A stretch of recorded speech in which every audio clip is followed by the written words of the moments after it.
Okay, everybody, here is a sample from my new novel, Just Another Song and Dance. This is from the prologue. A word about prairie dogs. Gunnison's prairie dogs may or may not reside in the exact spot of North America popularly known as Four Corners.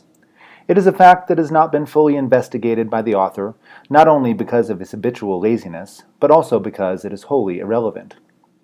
You see, the author decided at the outset that even if the furry little varmints did not in reality live anywhere near the intersection of those four imaginary boundary lines in the middle of the desert, they absolutely had to for the purposes of telling this story.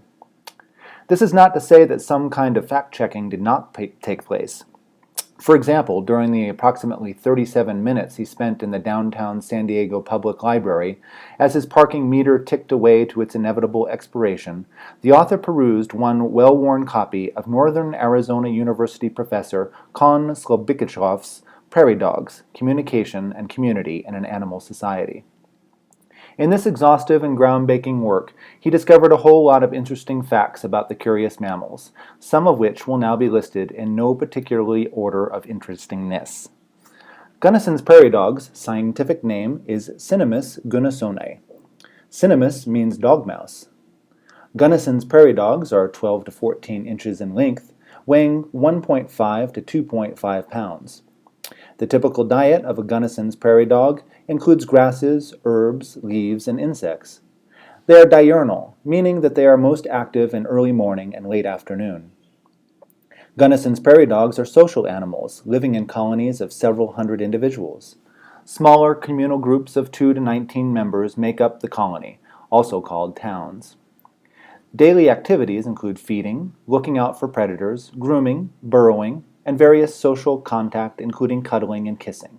Yes, that's right, kissing. And as the good doctor says himself, prairie dogs have the most advanced natural language known to science. Dr. Slobodkichof's research, though unmatched in the field of prairie dog behavioral science, is by no means complete.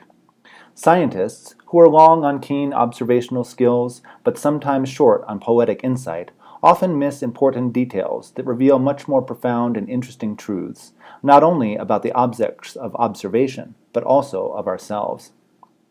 For example, it is a little-known fact that every morning, just as the dawn breaks over the cold, still desert, the whole colony of fathers, mothers, sons, and daughters all get up like clockwork to greet the rising sun, not with a mindless, automatic, instinctual response to stimuli, but with a prayer. There is no scientific explanation for this behavior. There is no apparent evolutionary advantage. There is no reason for it at all. All one can do, if one has an open enough heart and mind, is watch in awe as these mere mammals give themselves wholly over to an experience that can only be called divine. Here's what this strange and beautiful sight might look like if one were to take the time to see. Imagine the heart-wrenching beauty of the desolation of western New Mexico, southern Colorado, northern Arizona, and eastern Utah. It stretches out for 1,000,000 miles of sand, wildflower, and cactus. As the sun comes up to experiment with yet another palette of the greatest art show ever conceived, you begin to see them, little heads popping up out of the ground, cautious but eager.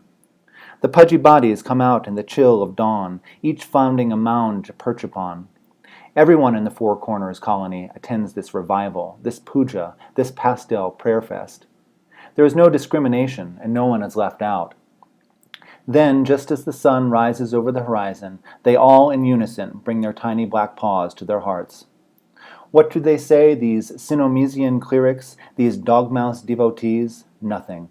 Not a word.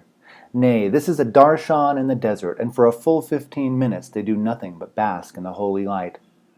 Not once in the long memory of the colony, a memory that stretches back almost as far as Brother Hopi's, have they ever missed this morning Mass, this solar communion, this profound, life-affirming, and essential ritual of the prairie dog people.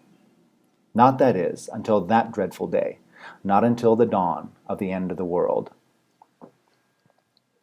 Well, thanks for listening. I hope you enjoyed that. I hope it kind of whetted your appetite for the imminent self-publication of my new novel. Again, it's called Just Another Song and Dance. If you'd like to go ahead and reserve yourself a pre-order ebook copy, please do so on this generosity crowdfunding campaign. I'd really appreciate it. It's going to help me out a lot in getting myself to Tibet this summer. So thanks again so much. I hope you have a great day.